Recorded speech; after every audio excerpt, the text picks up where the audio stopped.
grab me a beer and grab him a coke. We bout to sit for an hour, bullshit and tell jokes. And please don't mix it up, cause he done sobered up. Brandon T Comedy on your social media feeds. And Brandon Taz if it's your ex drinking buddy. Brandon Taz if it's your ex drinking buddy. Brandon Taz if it's your ex drinking buddy. Brandon Taz if it's your ex drinking buddy. What's up, everybody? Welcome into another edition of Brennan Tassif is your ex-drinking buddy.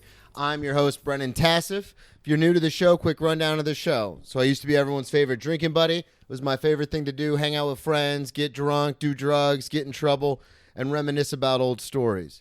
I'm sober now, but that is still one of my favorite things to do, hang out with friends and reminisce about the good old days, crazy stories. Most weeks I'll be joined by a guest. This week is no exception. All the way from New York City, Mr. Geo Perez. Yeah. What's good?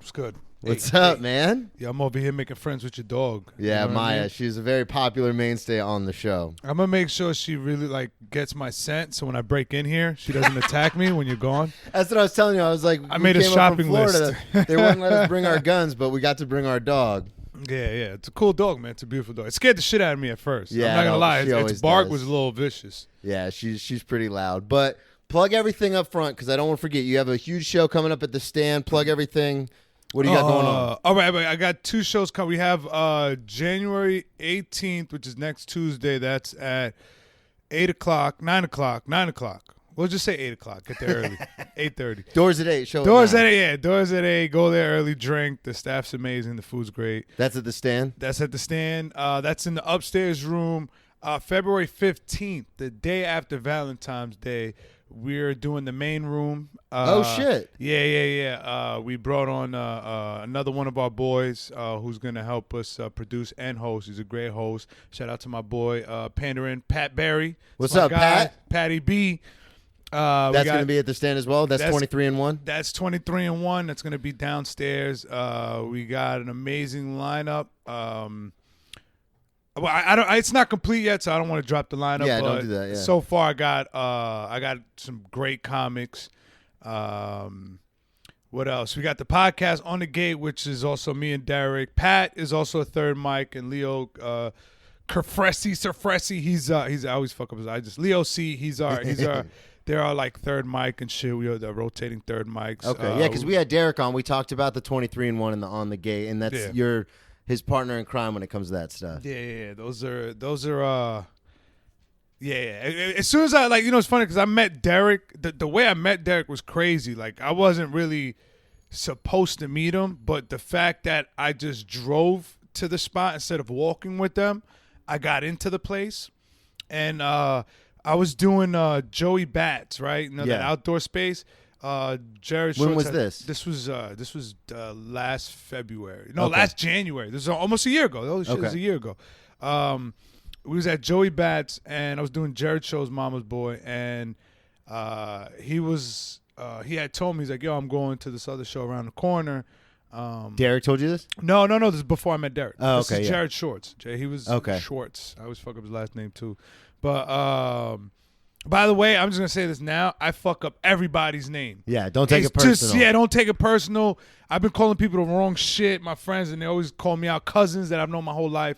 I think it's just my brain hears it a certain way, and I think I'm pronouncing it how everybody else is, but it's sounding different. Yeah, like people when they got a thick accent or something. They're like, I'm trying to say it the right way. Yeah, like Moneybag Yo had one like that where he was like, I forgot what they was trying to get him to say. He's like, Pruno. He's like, say something, and it was just, he couldn't pronounce it. But anyways, so Jared Shorts, he's like, yo, and another comic before that he was on the show. I'm like, yo, where you going? He goes like, I'm like, going to another show. He's like, kind of. Yeah, but no. Okay. Like he was like mad, like mysterious about it, and he left. And then Jared was like, yo, I'm going to the show around the corner. And I was like, all right, I'm going to grab my car and park over there. So they went ahead of time. And when I pull up front, all the comics that walked with him were all outside. Yeah. And I think, nobody was paying attention to me. And I just walked in. I walked upstairs. And as soon as I got upstairs, I saw people. I saw the comic. I think it was Tori Huggins. I see him. And he was like, I look at him like, oh, this is what you was hiding, another fucking show. Yeah. And it was a gym that was a jail. Like the first thing I saw was fucking jail bars. I'm looking at all these fucking newspaper articles about this ex-convict that started this gym with jail workouts. It was like a bunch of articles, and there was like jail facts everywhere. Yeah. And I just saw con bodies. So I was Okay. like, oh, this shit is dope. And as soon as I got there, I recognized a bunch of comics that I knew. So I'm just like talking to everybody. And me, I'm like, oh, yo, who produces it? Who's this? And then, they pointed at this little guy. I saw this little guy, and he was just standing there about 4'3". So this old little short guy. I'm like, who's that? Oh, that's it's Derek. I saw this midget. I was like, oh shit, this guy. This little guy. So I walked up to him, and I kneeled down. And I'm like, hey, you produce the show? But we ended up talking, and then they were like, oh yeah, the owner's Dominican. So I talked to him first. Yeah. I'm like, oh shit, what's going on? Dominican, de lo mío, all that shit, blah blah blah. He goes like, yeah, he's like, I'm not the comedian, I'm the owner. He's like, yo, talk to that guy.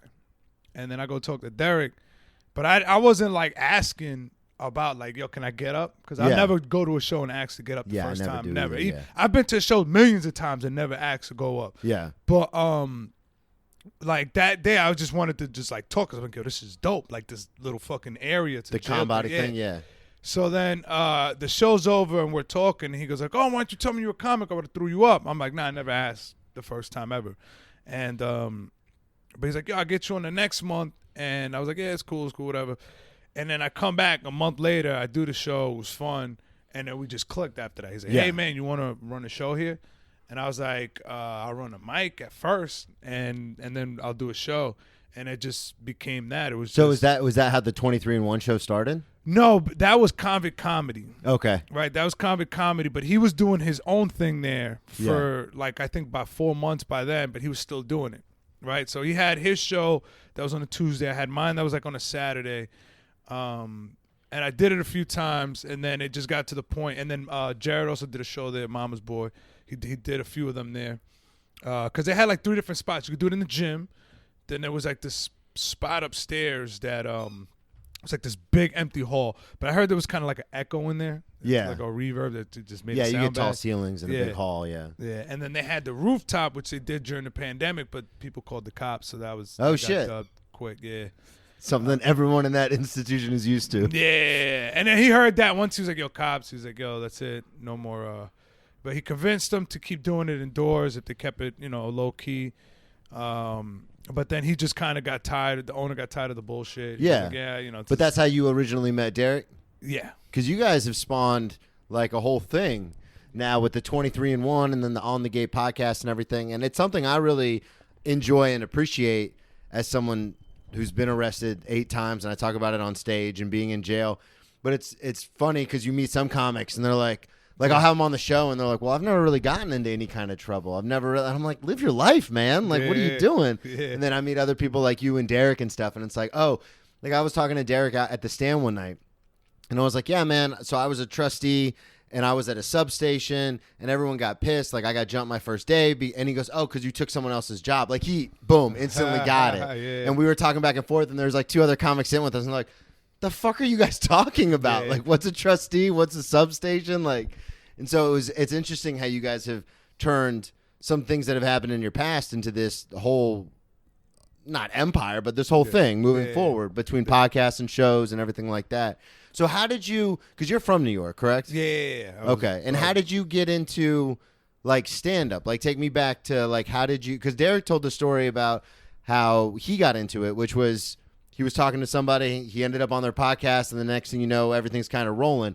Yeah. What was your kind of path to getting into stand up? Because that's an interesting to go from getting in trouble, doing pills, getting in fights to all of a sudden now you're on stage doing stand up. Yeah. Well, I just came home. I did like 2 county bullets. It was like a year. Yeah. So I did 2 years in county. I've never been to prison. Derek's been to prison. I just been to jail. Like yeah, me a too. total 4 years. But the last one I did 2 years. And when I came home, my family's like, yo, my aunt offered me to move to Alabama, just get out of New York, you know what I mean, get out of the fucking cycle I was in. And when I was down there, as soon as I went down there, my cousin's like, yo, I want to start doing comedy. And by then I was already hearing podcasts and stories from like Bill Burr. Yeah. And then it became, in my mind, I was like, oh, wait, they sucked at first and they got better. Okay. I'm like, I'm not that funny. Maybe I'll get funnier if I keep doing it. And I'm like, I've made people laugh enough where I'm like, oh, maybe I'm funny. Yeah. So, and then when I was in jail too, I was like, yo, I've made people laugh in like all types of situations, all type of people laugh. And I was like, so maybe let me try this shit.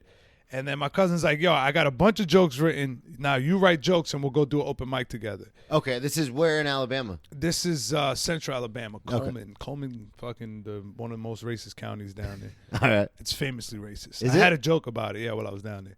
And like literally as soon as I said I was from Coleman, everybody was like, oh, god damn, like depending on white or black. But when I moved down there, this was like the end of 2016. And I'm like, yeah, I'm going to write stuff. So I spent the whole 2017 saying like, yeah, next month. Okay. Almost like literally up until November, I got invited to this comedy club down there, Stardome, for like me and this bartender had the same birthday. So my friend was like, yo, we're all going to go to comedy club. Come celebrate it with us. Okay. It's your birthday too. Come through. She's like, she loves you. Like, she thinks you're hilarious. She's like, yo, let's And bring you Geo hadn't to been the doing comedy at all at this point? No, I haven't tried it. Nothing. Not even open mic.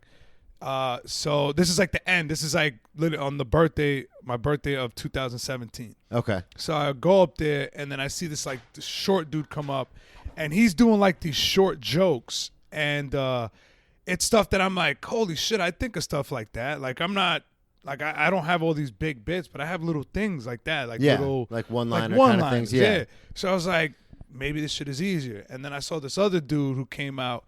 And it turned out later on he was Ricky Smiley's son. Okay. Brandon Smiley. But I talked to both of them, and both of them were like, yo, yeah, if you want to get into comedy, just start. The one guy, I had already asked him, like, yo, I'm trying to do this open mic at this club, but they haven't responded. He's like, yo, just keep emailing them. Yeah. So then I emailed the guy almost twice in 1 week, and he finally got back to me. He's like, yo, we're already done with this cycle. I'm going to hit you back in the beginning of the year. So 2018. Yeah, so 2018. But this is before I knew you can go to bars and different spots. You can go on Facebook and find shit. Yeah. The only thing I could find was this fucking well, because you had no idea. You were yeah. And I thought that's how you did it. You went through the clubs. You went and that the makes farm sense. System. Yeah. I wasn't thinking bars, none of that shit. That never crossed my mind. So then I go look for so the guy finally emails me back with a date, and then he sends me this whole email, this fucking long professional shit. He goes like, yeah, this is not your regular open mic. You bring your A-game shit to this, and I'm just like, oh, fuck. I never did this shit before. I don't got a B game. I don't got a C game. You want my A game? Nothing. So I went on fucking deep on the internet, and I found this spot in Birmingham. And I emailed them, so they never got back to me. So I said, fuck it, I'm just going to show up there. It's like a 45-minute drive. I'm like, I'll just drive out there. So I drive out there. It's going on, but they had 32 comics. Damn. I was like, no way they was going to throw me up. But I think I heard him say, he's like, yeah, I'm recording my album this week. So I just went to his album recording and sat through both the shows. Bought the ticket, sat through both the shows. And then he goes at the end, he's like, hey, man, thanks for sitting through. He's like, come through Monday. I'll throw you up. Okay. So and that was the Monday before I was going to go to so you would at least get on stage one time to kind of feel it out. Yeah. So I end up doing it. And again, he put me up second to last. So I was 31st. Jesus. And by the time I got up, it was the two hosts, one guy that was there from Mississippi, maybe 2 random people, and then the owner and the bartender. And how'd you do? I got 3 laughs because I had 3 little one-liners written out, but that had big build-ups. Yeah. And then I had 2 religious jokes that I had at the end that I thought were my killer. It's shit I said on Snapchat, and I got a bunch of reactions. And then because I used to just write down these ideas and just say them on Snapchat. Okay. So I just went through those notes. Yeah. That's actually a smart way to do it. I never thought about doing that. One of my good jokes that I still kind of use as a closer sometimes was a Snapchat that I didn't write down or remember, but this kid from Alabama when he found out I was doing comedy, I was about to start. He goes like, "Yo, why don't you do that one about your daughter with Santa?" And I was like, You remember? And I was like, wait, and he explained. And I was like, oh, and I was like, yeah, let me do that. And that was like my best. So joke you did a lot of your early writing on Snap, like you would try it out on Snapchat, and then when it would get a react, because I know comics that do that with. No, I'm only using one of them now. No, yeah, The rest of obviously, them but are I know trash. comics who will do that with Twitter and Facebook. Like they'll throw something up, and if it gets a big reaction, they're like, "Oh, this is funnier than I thought it was. I'm gonna try this on stage." Mark does that. I've seen a bunch of people do that. I'll see it on their Twitter first. Yeah. Well, I'll see it on their I'll see a screenshot of their Twitter on their Instagram. Yeah. And then next time I hear him on stage, do it live, like in person, and then like a month or two later, you see him post a reel about it. Yeah. With an And you're like, actual- wait a second, I saw the birth of that all the way Yeah. through the end. I love that. So That's that- my favorite thing about Yeah. joke writing. Oh, Seeing that's- it build into something else. It's Yeah, almost like it's- finding little puzzles and pieces and adding on to it. It's funny you say that because Savannah and I, friend of the show, my girlfriend, she's been on before. But I tweeted this, and I'm trying to turn it into a joke now, like we were just talking about. But she just got done reading that Judd Apatow book where he interviews a bunch of different comics. Right. So last night, we went out, had like a date night. We're at home just watching TV. She pauses what we're watching, and I get up to go to the bathroom, and she goes, "Hey, you really should be writing more." And I stopped, and I was like, "Excuse me?"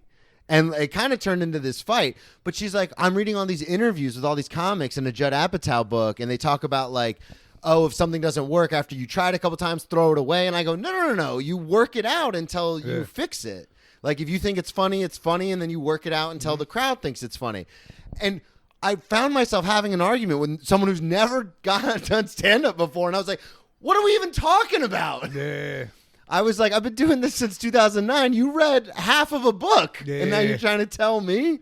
But it was just so funny because what we're talking about, and then there are other comics who think like, oh, no, you try it once or twice. If it doesn't work, you throw it away. Like there's so many different schools of thought about how to do the joke writing process.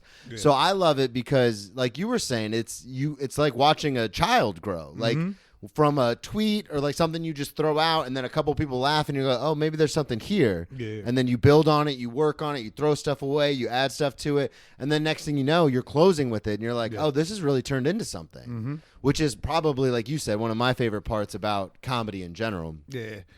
So you do the mic on Monday, you get three laughs. How did the religious jokes play? Oh, they bombed completely. Which was a good thing because I dropped those two and then wrote this whole intro of why I moved to Alabama. Yeah. Which bombed. And I think I said legally retarded was one of the things I said in it, which I did like that area was kind of like, retard, faggot, like those words were kind of, you could say, because like even at that point, they were like, you can't say fuck at these competitions, at that open mic for the club. You can't say fuck, cunt, goddamn, and you can't say nigga. Not even if you're black. Okay. You can't say it at all. Like you just can't say the word at all, unless you're on the main stage or a regular or whatever. But like if you're in an open mic, these are the rules. Those are the rules. You can't use them. So I do this whole intro. It fucking bombs, but I'm like, all right, let me get into these three jokes now. You're and like, I got into it. Yeah. And then like it worked. But then the thing was, like, I got good laughs, but there was this guy that I would like. We couldn't sit in the room. We had to kind of be backstage. Okay. And it was in a small room. There, it was like a small room with like 70 people, and then like the main room of the club holds like 420. Damn. Yeah, it's big, and it has like stadiums. Like it's like a big floor, and then it has like stadium seatings in the back, like theater seating, and then like a box up top with more tables. Damn. And then tables all along the side and the back. Yeah, it's fucking it's insane. This is Stardome, right? Stardome in Birmingham. Yeah. So we have to sit in the back area, so you can't really hear them unless you go into like the audio booth or go out there. And it's too packed, so I'm like, all right, let me just put my ear to the door. So you can only really hear laughter. And there was one guy, he was just killing. Like it was just laugh after laugh after laugh. And when I saw he had, I went outside. We all went and sat there when they were calling all the winners and shit. I go sit outside, and as soon as I saw him get second place, whatever, right? Because only one winner goes to the main stage. Okay. To compete to get into the club. Okay. So once I saw him, like, oh, that's it. There's no way I got. You saw him get second, and you're like, oh, this is over. This is over. And then next thing I know, it was fun for the 2 shows I had. Yeah, I was like, it was great. It was great. And then the guy's like, this guy, I've never seen him before. This is his first time here, and he says my name. I was just like, my heart. And I don't know why. Son told me, like, yo, let me record this. And I recorded it on my phone. Like, I recorded my face, and you see my chest. Like once he said I never saw this guy before here, my heart was just like. And he said my name. I was like, and I felt like I just took a bump of coke after that. You won? Yeah, I won. What? Get the fuck out of here! God, yeah, the guy. Dude, that's awesome. The guy who won second, basically was just a bunch of Bernie Mac jokes. Okay. So originality was a big part of it. So so it wasn't judged by the audience. It was judged by the. No. Okay, so it wasn't like a reaction. They had a judge that they don't tell who it is. The judge sits in the back. Damn. So you don't pander to him. So dude, I was right there with you on this story. I was like, fuck, man. If that guy got second, you probably like they'll give you like a handshake and thanks for coming out. Yeah. So that was like 70 people, and this is 2018. This is 2018. The day. This is the first one. I remember the dates was February 19th, and then that one was the 23rd. Okay. That Sunday, because I met comics that night, and then one of them, he was from Huntsville, Alabama, which was about like hour and a half north. The Nassau Museum and all that shit up there. Yeah. He goes like, yo, there's a comedy club up there, and they have a mic on Sunday. He's like, yo, come through. So then my cousin, who was supposed to start with me, right? He didn't do those 2 shows. Okay. Right? Had he started? Because you kept telling him next month. Had he started yet? Nope. He was waiting for me. Okay. But then after all that, I went up that first time. I told him to come. He's like, no, I'm not coming. He's like, I'm not going to make it to this one. I work. He made some excuse. Yeah. And then I was like, yo, let's go to this one. Pick the date. He goes like, nah, I don't. He's like, I'll do the one next so month. he's not, yeah. So then he's procrastinating. Next month, yeah. So then we go and do that mic, and he actually comes to that one. He lives in that town. Okay. So we go to that, and it's a bucket list. So you only get 3 minutes, and they'll cut your mic at like 3 minutes and 10 seconds. Damn, so they're not playing around. Yeah, they'll cut your mic and put the music up on you. So my cousin and the kid that told me about it is actually they actually knew each other from work. Okay. Because my cousin was like, oh, yo, my boy does comedy at work. He goes like, he's on that show. So it was kind of everybody, you knew each other, yeah. So that was also a cool thing, like, because he had mentioned him. He's like, yeah, my coworker, he's security, he does comedy. And then as soon as I told him I did the show, he's like, yo, remember that guy I told you? He's on that show. Oh, shit. And then the guy was just going around. He was like, yo, are you Andy's cousin? He was going asking, like, random people. And I was like, I'm Andy's cousin. And then me and him started talking, and we just kind of, like, hit it off. And we were just, like, friends for, like, the first, like, 7 months. And so how long did you stay in Alabama doing comedy? Oh, shit, like a year and a half. Okay, so then you just recently moved back to New York. Yeah, I came, like, right before the pandemic. I was here for maybe, like, 6 months. Actually, this summer, I moved June of 2019. Okay. And then the fucking pandemic happened like less than a year later. Yeah. So when when you're in Alabama, that's crazy to think that you started in Alabama, because I see you as a New York guy. Yeah. And so it's weird to be like, no, I started in Alabama. Yeah, man. I started in a small pond, which is actually good because. Yeah, it's the same way I started. Same way a lot of people who've been on here. Maddie Weiner, we just had on this last week. She's same thing. She's hilarious. Yeah, she's so funny. She started in North Carolina, then Chicago, then New York. Yeah. And it's good because I've had comics on who just started, like, moved to New York for comedy, and they started in New York. Yeah. And to me, that's insane, because it's like you have no bearing on, because you're seeing, if you go out to, like, the clubs, you're seeing some of the best comics in the world. Yeah. So you have no bearing on, like, what is actually, like possible. Yeah. Thank you. Yeah. Because it's like, well, I can't do.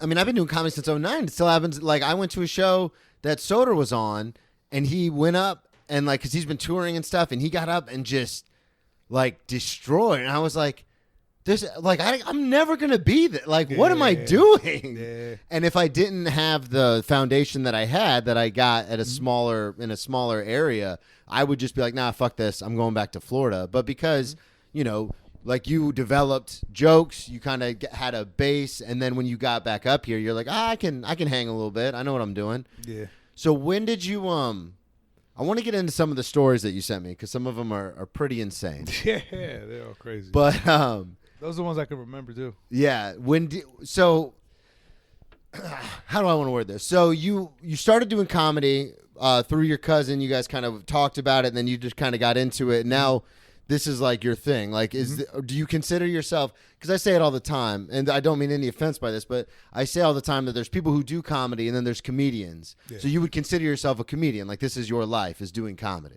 Yeah, not. It's not my livelihood. Yeah, but it is my passion in my life. My whole life revolves around this right now. Yeah, and so because I'm the same way. Where it's like I've had a lot of people tell me like, do not quit your job, because I have a really good job serving, and they're like, until you're so busy with comedy, don't ever quit. Yeah. But that doesn't take away from the fact that you're a comedian, like you do comedy. Yeah. So when did you make that like mental decision? Was it when you were in Alabama? Like what? Because you've, like you said before, you'd gotten in some trouble. You've been in and out. Yeah. When did you decide like enough is enough? Was it your daughter being born? Was it just kind of like how everything was shaken out? Was it your family pushing you, or was it a decision that you kind of made on your own to go to Alabama to get away from everything? Well, I think it was going to Alabama came from like, because when I came home from the bid, I did 2 years, but before I went in, me and my daughter's mother were already having problems. We had broken up. Okay. And during like a grace period I had, we tried to work it out before I sentenced and did the rest of the time. Yeah. But, it was like more than a year I was gone, and we was already on shaky terms. I got in trouble again. So she ended up with somebody else while I was locked up. And, they stayed together. At least like if she cheated on me in jail, while I was in jail, like at least she ended up with the dude. Yeah. Instead of just like, you know what I mean? Like, now I got to deal with you fucking dirty bitch. It's like a sports thing. Like, if you lose, at least they won the Super Bowl. Yeah, gave her the ring and everything, had another kid. You know what I mean? He treated her right. He was good to her. My daughter never complained about him. At first, it bothered me. I hated him, but... that's natural. Yeah. But, like, I don't want to hate him that way. He died. Yeah. He died last year. Oh, he had a heart attack. Yeah. Oh, my God. I'm sorry to hear that. Yeah, that shit fucked me up. Because my daughter, like, you know what I mean? Like, he was already in my daughter's life for, like, 5 years by then. Yeah. You know what I mean? Like, she was like 3. She was like 3 years old when they started dating. So it was like, as long as she remembered, he's been around. Yeah. I think they moved in together when she was like 4. So basically, like, more than half her life, like, this guy's been around. And like I said, he was a good dude. So, so like, it fucked her up and shit. Was there any part of you that was like... A little, but not that much. Not that much, though, because by then it was like, yo, you know what? If she didn't have him, she probably, you know what I mean? I probably wouldn't be able to do comedy that I wanted to. You know what I mean? Like, she'd probably be, bitter or whatever, or like, she'd probably I understand, but there's that. So she was happy, and she left me the fuck alone because she was busy with him. She had her so I just did my comedy, you know what I mean? Like, she wasn't stressing me for shit. Like, you know what I mean? She's just like, all right, give me this much a month. And we agreed on that. We never had to go to court. Okay. There's never no visitation issues. Like, obviously, she like holidays. She got all the holidays. Yeah. So I'm like, whatever. Well, there's a part of my brain, the dark comic, that's like, you know what I mean? Like, you got to be like, of course. But people ask me, that's what you get. Yeah. Nah, but like maybe if there was no kids involved. Yeah. You know what I mean? If there was no kids involved, then I'd be like, I was like making jokes about it on stage. I would not. Dude, I did have a joke. But not like making fun of him. You know what I mean? Absolutely. I made fun of the dead person, God. But that would be fucked up, But like that kind of, it still fucks me up, because I feel like it's going to get to a point where, like, she's raising 2 daughters by herself, basically, living by herself, and it's just like, all right, she's gonna look for baby daddy number 3 now? You know what I mean? It's just, it's crazy. But that's what you get. I wanted to bring up some of this stuff that you had sent me. You sent me a list, which I appreciate. Yeah.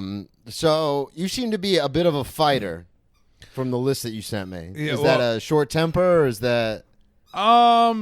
Some of those, yeah. Sometimes it's short temper. Sometimes it's like, I see somebody that one of my friends getting into something. It's like, all right, I got their back. Yeah.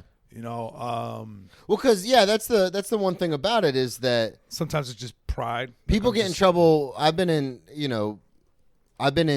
different cells with people, and a lot of times it's aggravated assault and battery, stuff like that, and it's always a different story as to how it happened. So because your list was a lot of fights and stuff, so I was thinking about it because I know I've talked about it on the show before, but in high school I was always bullied, always got the shit kicked out of me, and didn't know how to assimilate and be one of the guys. So when I got to college, I was like, I'm not taking any shit, and that was my mantra. So the second day of school, one of the linebackers basically was being aggressive, and I was like, fuck that. I'll fight you right now, which is something I had never done before. Yeah. But I saw how easy it is to just get into random fight. If you have a little bit of pride about yourself, you could get into fights all the time. And we see it in New York constantly. Someone bumps into you. If this is the South, especially, from Alabama, people be like, the fuck's wrong with you? Yeah. It's a little less aggressive down there because everybody got guns. Yeah, that's true, too. So people are not on that macho shit, I guess it does happen more up here as people will step to you a lot quicker because they know you're not, for the most part, nobody carries anything around here. And they're all psychos here. And there's a lot of aggression. So there's so much aggression. So sometimes it's not even somebody a tough guy. It's just somebody just had a bad day. Yeah. And then you were that one thing that fucking made it spill over. Yeah. And that's what happens in jail. People are like, oh, do fights happen in jail? I'm like, yeah, that's normal. That's every day. It's going to happen. Yeah. It's a normal reaction when you lock people away from their families. You give them shitty food, shitty living conditions. And it's almost like, yeah, well, you know what? You're on your own. Yeah. The inmates run the dorm. You know what I mean? The I know guards exactly are just there just to make sure that you're not fucking, you know what I mean, going too far. Yeah. To where and there's some jails, if it wasn't for lawsuits, a lot of people would be fucking dying left and right in jail if it wasn't for lawsuits. Yeah, because they don't care. People have died left and right, and it's just whatever.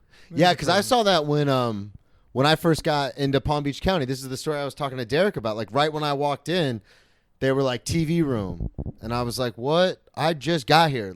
How the fuck? And it was because they all knew that I was taking the other dude's job because he was on furlough because his mom passed away. So they needed someone to fill the job. It was a sweet gig, job, because it's at a substation. So I get to leave the jail every day, be outside. And so as soon as I walked in, they're TV room. And I was like, what? And I'm looking at the guard you gonna, what's, are you gonna do it? And he's just sitting there watching TV.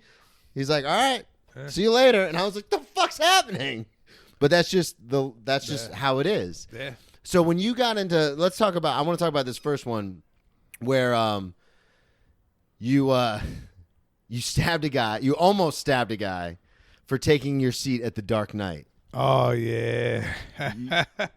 So this would have been when did that come out? 2008? That was probably a day before the fucking shooting. And oh really? In Aurora? Yeah. Yeah.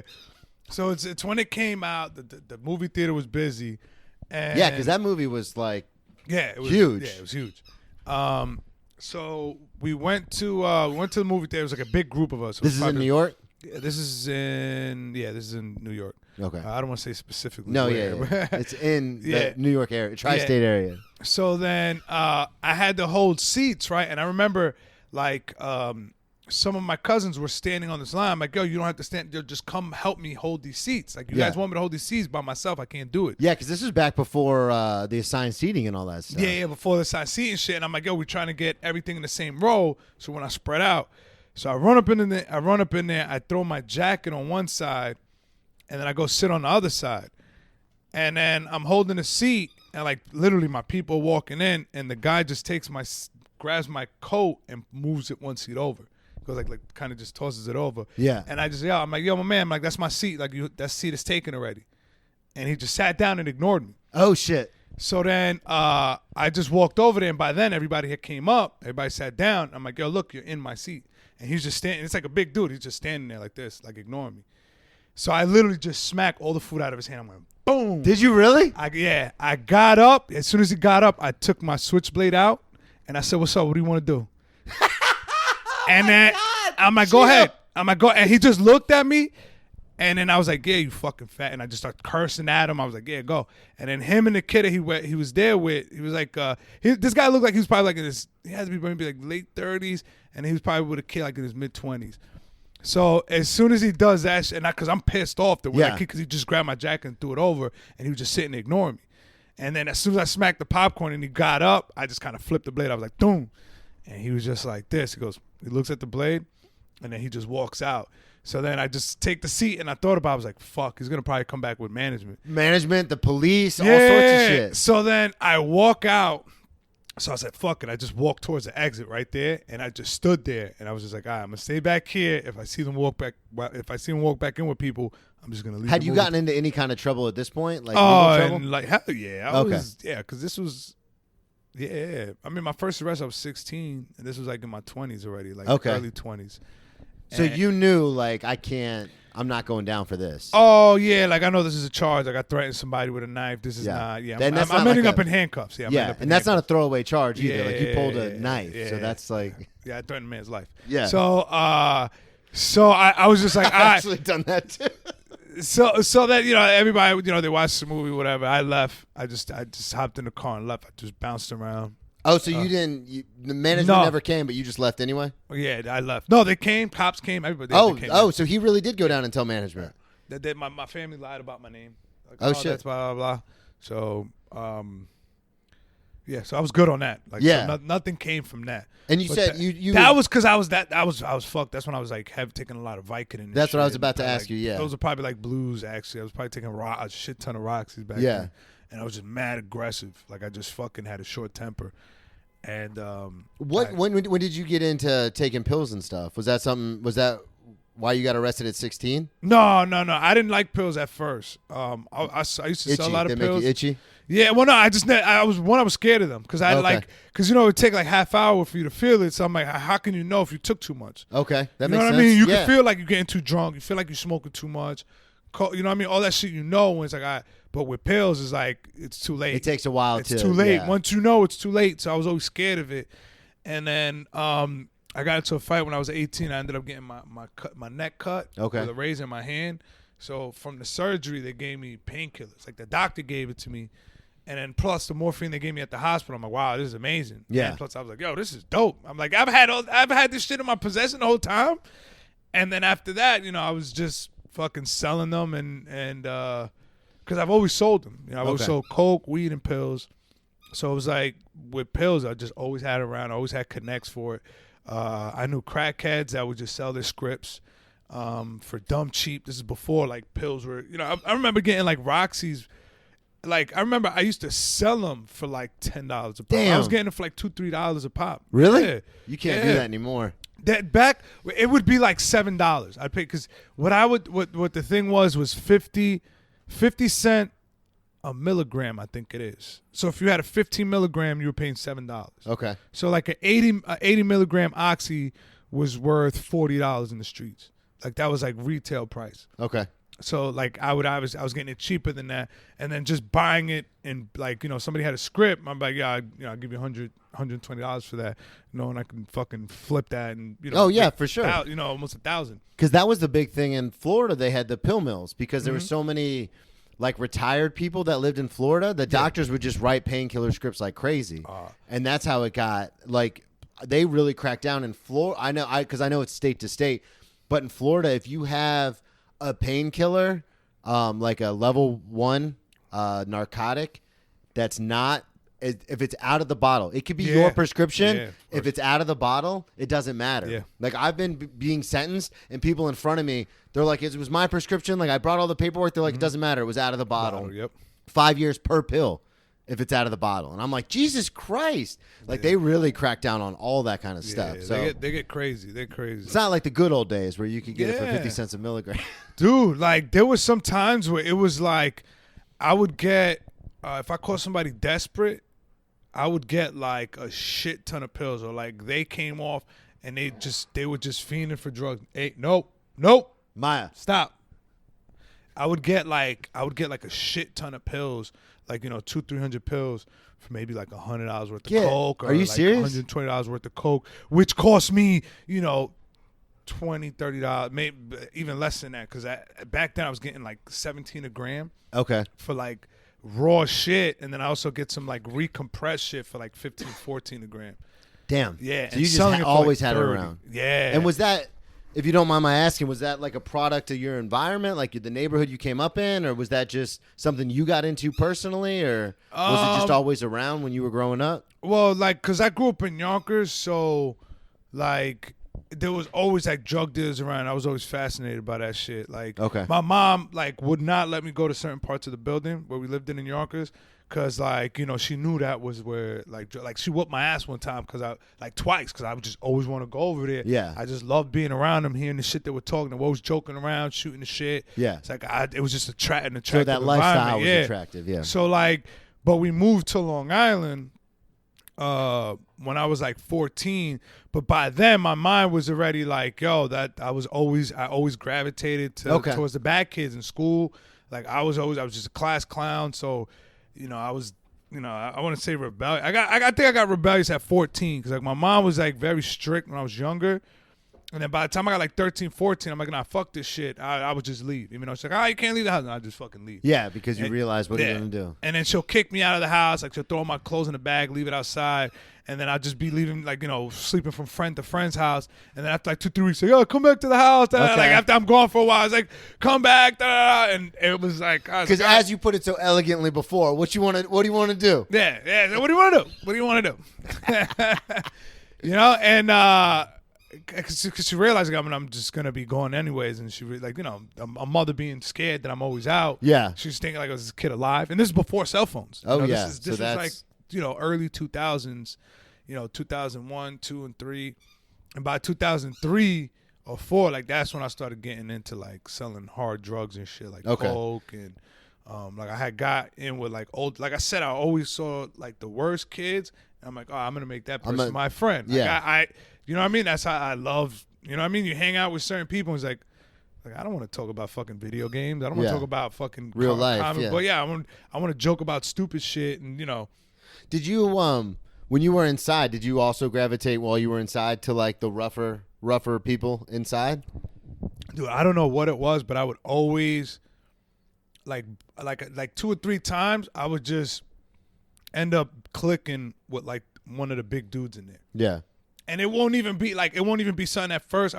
Like sometimes you can't even tell who's running the dorm when you get there, right? Like you'll see somebody and be like, oh, this motherfucker's loud. You think it's him, and then next thing you know, after you're there for a while, and you start seing how people everyone's going to somebody else. It's just like, oh, this is the guy. Yeah. It's his word. Like it's what he says, and like I would always notice that, like you're just clicking with them and just talking with them and shit.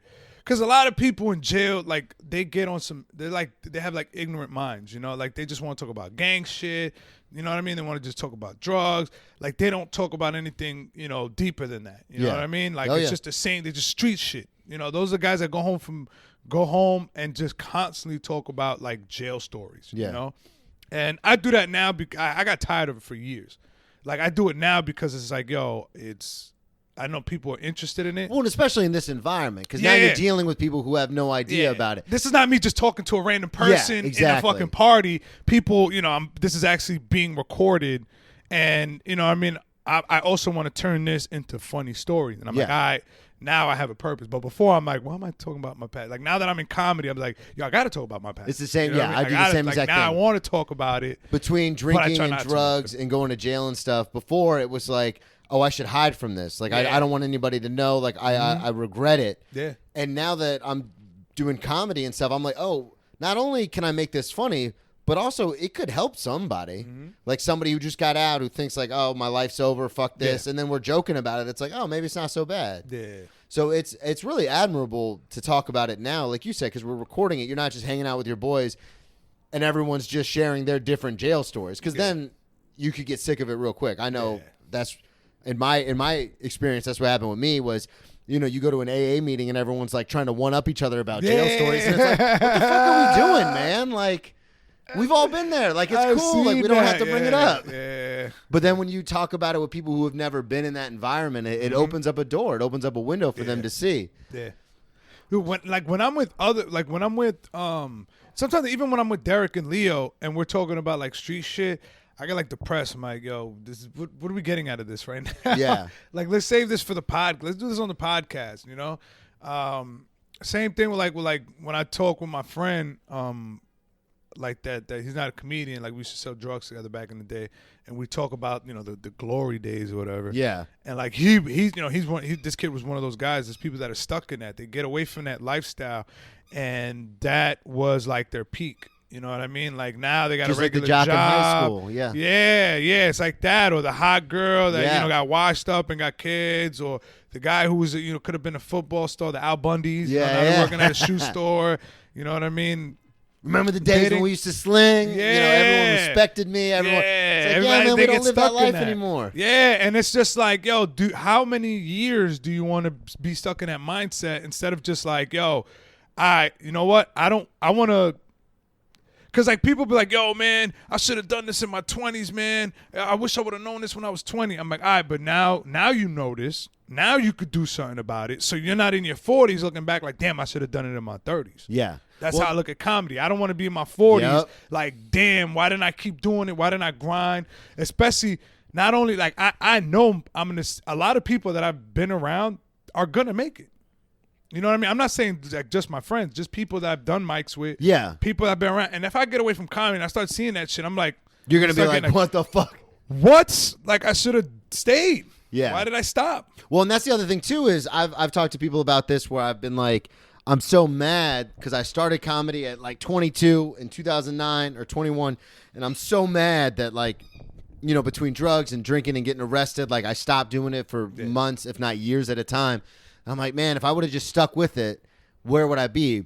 And then I have to be reminded by like family members or Savannah or something. They'd be like, yeah, but almost all of your material comes from when you were getting in trouble. Yeah. So you'd be a shitty hack comic if you just stuck with it, like because you would have no life experience. Yeah. So it's good. What you're saying is to not focus so much on God, I should have done this, I should have done that, but just move forward. Right. I mean, shit. A lot of my materials is all shit. Now that I think of it, is stuff that came from, like, I barely write anything. Like, I don't think any of my jokes came from, before I started getting in trouble. Okay, I was gonna say fiction, like a lot of, like, if I started in my 20s, even though I had been through a lot, I had been through jail. I'd been jailed like twice by then. Like I did 4 months during my senior year. Came home, still graduated. Damn. Yeah, because fucking the school I go to is a shit. It's a good school, but like it's about numbers for them. They just want to, push them through. Push them through so the numbers look good. And I don't know. I think 2 or 3 of my best jokes.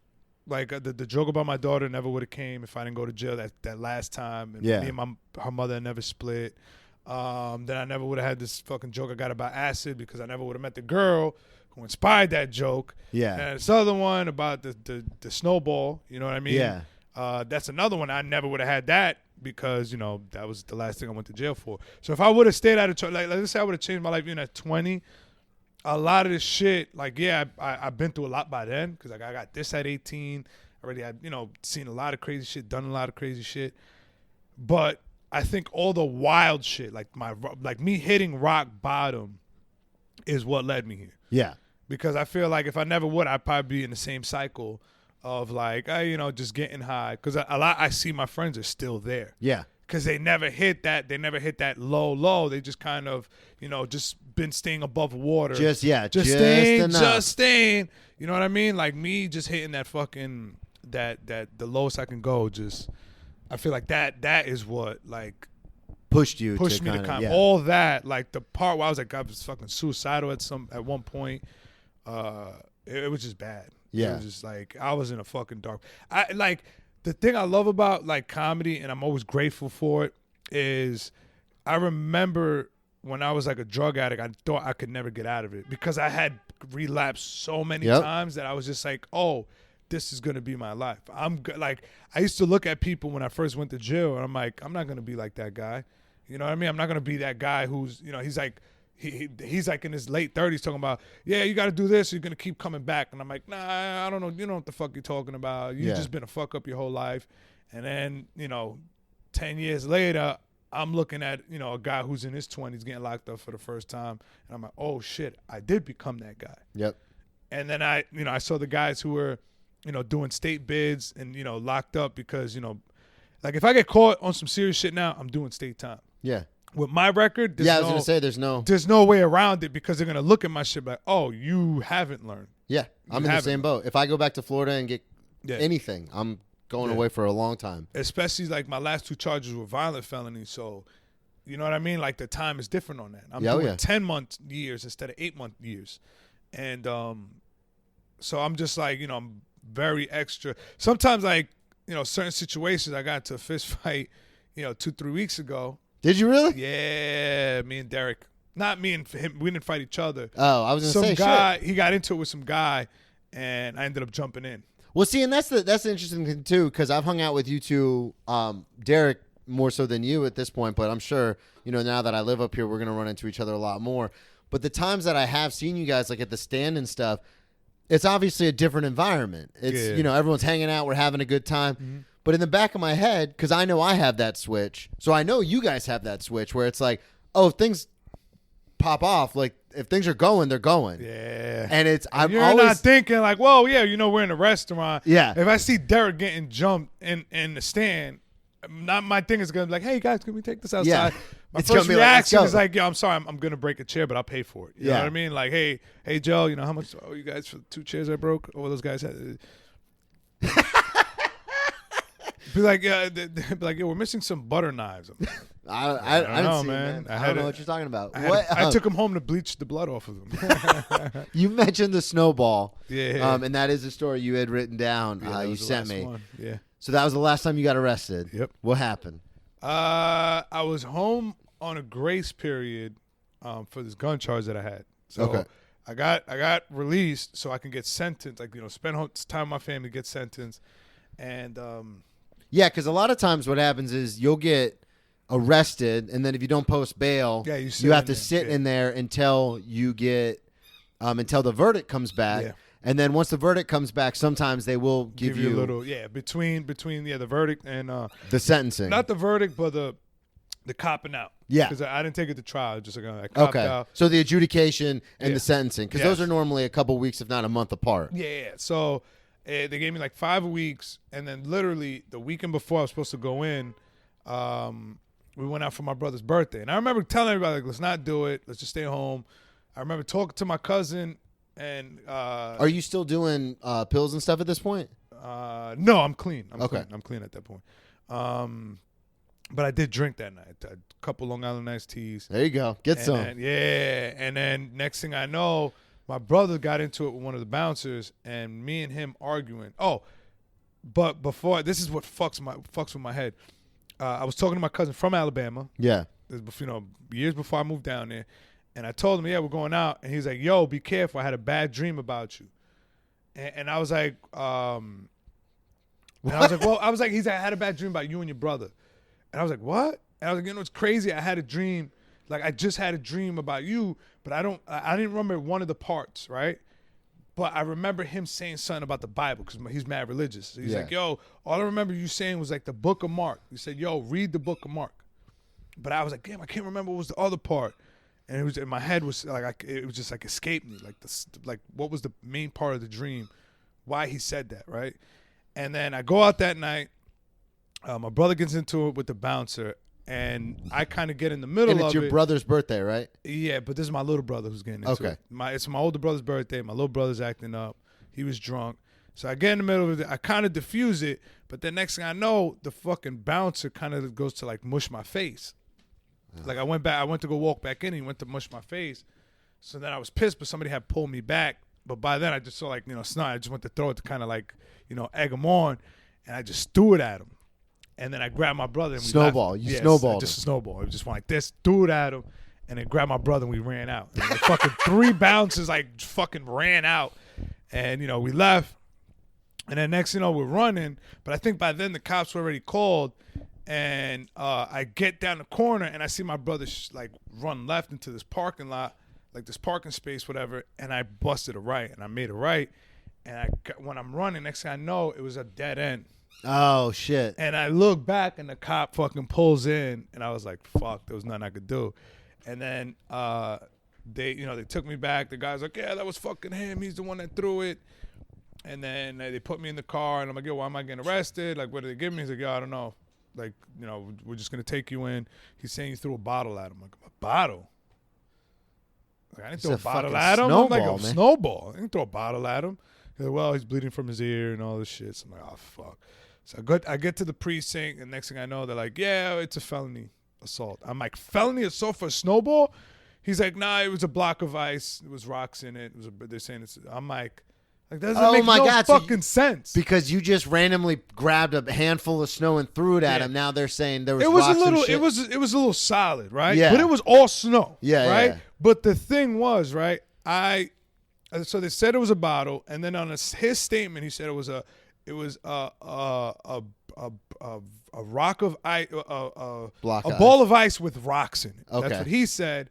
And the cop statement, it said a block of ice. So it's three different things. And then when they first arrested me, they said it was a bottle. But it's not. It's no on record that's saying I hit him with a bottle. They just said it was a bottle to get me to the fucking precinct or whatever. Oh shit. And then they were just like, oh, it was a block of ice, whatever. They took him to the hospital, and they're like, oh, he needs stitches. And what? Since he needed stitches, they're like, it's a felony. But what I found out later on, it wasn't the snowball that hit him. The snowball hit a mirror. The mirror broke and the glass cut his ear, but they didn't show that part of the surveillance. They didn't show the inside. They only showed me throwing it. So if they would have showed the video of that, they would have had no charge. Yeah. I would have took that shit to trial, but they only showed us that video. And I told them, like, why don't they show the other part? It's because they know that part. You know what I mean? Yeah, because they're about numbers. They just want to convict you. They just want to convict me. And you had a public defender? No, I actually had to pay lawyer, but he was a dirtbag. My mom paid for him, and my mom, you know what I mean? Why didn't he get the tape? I don't know, because he was a fucking dirtbag. Yeah, he's a fucking dirtbag. Yeah. I'm fighting this from jail, so I can't go, hey, fuck yourself. I'm going to go pick my own lawyer. Yeah. You know what I mean? I had to just do what I had to do. And I already had fired one of my lawyers. Damn. And then my mom got me that guy, and then that guy was on some bullshit. So I was like, oh, Dad, I can't go back to that. So what happened? Did they run it concurrent with the charge that you were already? Nope. He didn't want to do it because I would have been home fucking 8 months earlier. So they ran it consecutive. Damn. The judge from the first charge. Oh, this is my favorite part. The judge from the first charge, right? He took both the cases. Yeah. Right. So one, I was still going to district court, but he's like, yo, they're gonna wrap it all into one. He's like, you do 2 years consecutive, and I'm like, I kept saying no. And then I literally think when I had like 5 months, where I was like, yo, if I take the bullet, I have 5 months left. I go to court, and I thought he was gonna give me the 1 year in upstate and then 1 year parole. That's what I wanted. Yeah. I would have been home August 2015. And he's like, nope, he doesn't want to do it. He doesn't want to budge. He said 2 years concurrent. He's like, if you don't want to take it, he could take the charges back, and he'll give you a 3.5, or I forgot what he said. If you don't want to take it, he'll give you a 1.5 to 3. Damn. So I was just like, fuck. Or he said, he'll give you a 2 to 4 upstate. No, 2 and 2. So I end up going upstate doing 20 months and coming home to 2 years on paper. Yeah. To be on parole and shit. So I was like, that's fucking dumb. So I'm like, that's bullshit. So by then I just kind of threw in the flag and I was like, I'll take it. I go in to do the cop out. I sign all the papers. They give me the fucking order of protection. I sign that shit. And then he calls my lawyer, the DA, and the secretary up to the fucking bench. And he goes like, and he's telling them something. And then they come over to me. My lawyer's right there. The DA's right here. And the secretary's like, hey, he wants you to know he just realized that he knows the victim, but it didn't affect your case. He's like reading the papers. He's like looking at the order of protection. He's like, oh, I know this guy.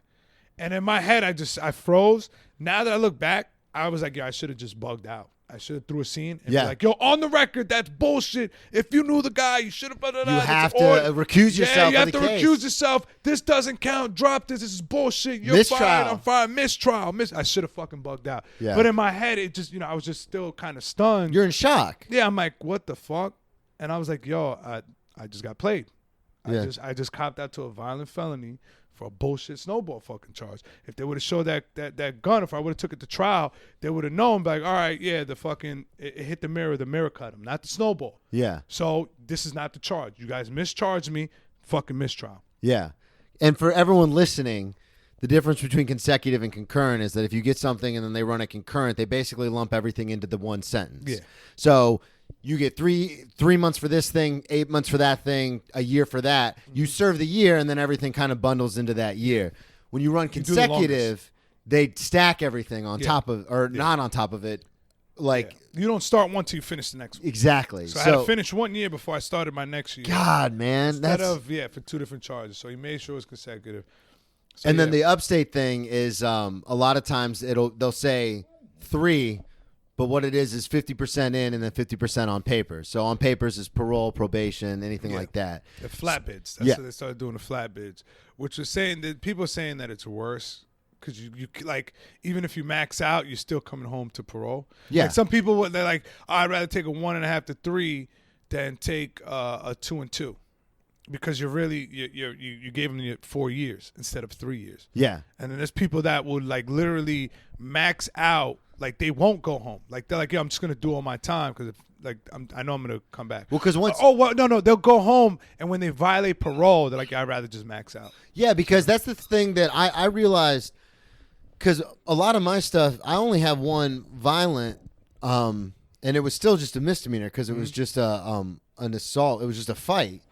But I know, like, a lot of times they'd be like, oh, well, you can either do a year of probation or you could do 3 months in jail. And it's like, give me the 3. Like, are you out of your mind? Like, it's so easy to violate, and then you get stuck doing more. Time, It's like, just give me the 3 months in jail, and then when you come out, there's no fines, there's no nut, like, you're done. Yeah. And so I understand the mindset to be like, no, just give me the year versus I know people who, like, 5, 8, 10 years of probation, and it's like, all the money that you spend because you have to pay every time you go and stuff. It's like you did 5 years of probation versus like a year and a half in jail. Like but I mean, for some people, they don't want to go inside at all. They're scared. So, I mean, I get it, but that sucks, dude. Yeah. Fucking a mirror. Yeah. Fucking mirror, bro. So like, that's how I came up with a bit that I just like a few months ago. Cause people always like, yo, why don't you talk about this shit? Yeah. Like, why don't you talk about this on stage? And then like, a few months ago, I was like, you know what? Let me try it out. Well, that's what happened. That's my big closer now. I have a story about cutting my own face open in a fight. And I used to be so embarrassed about it. Yeah. And like, I never want to talk about it, but I would tell my friends about it. And then I told some of the comics in Florida about it. And they're like, dude, why don't you ever, and now that's my closer is I tell that story. Cause it's like, oh yeah, if you can make this funny, then it's perfect. Yeah. So it's the same thing with the jail stories and all that kind of shit. I wanted to get into this other story, but we are at that hour mark. Cool.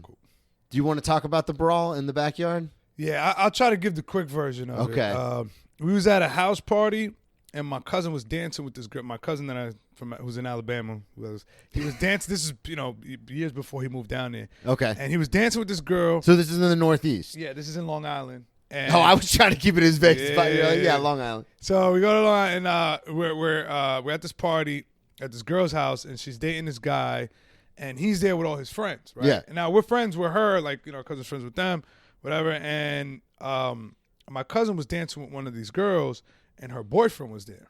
Okay. So he got jealous, whatever. And I remember I had left, and when I like to talk to my boys outside, and then when I walk back in, they're this is in the wintertime, right? This is wintertime. This is the back. Yeah, this is important. There's a pool in the back. There's a tarp. And we go outside. Like, I go back there, and everybody's, like, huddled by the slide door that goes to the backyard.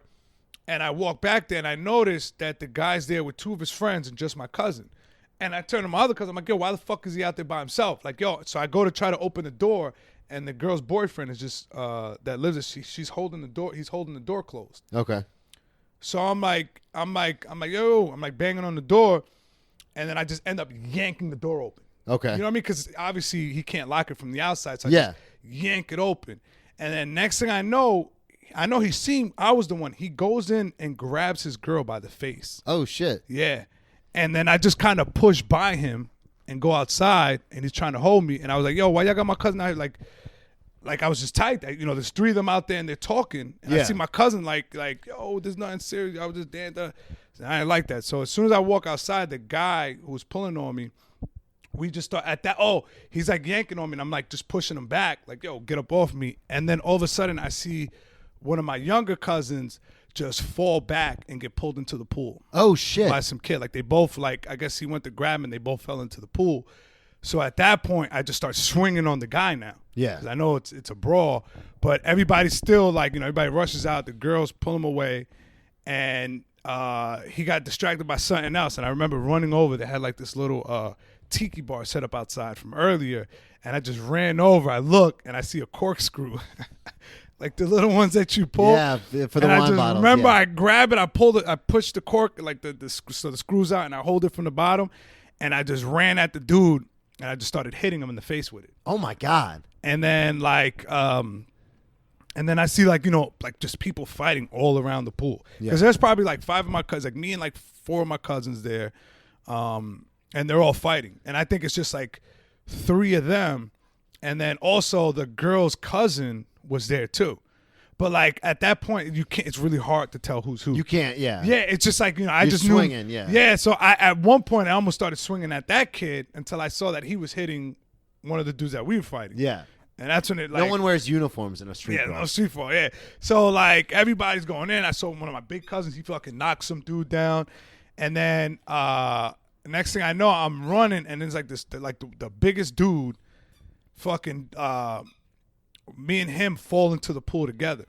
Okay. And I is think it that's freezing? the only.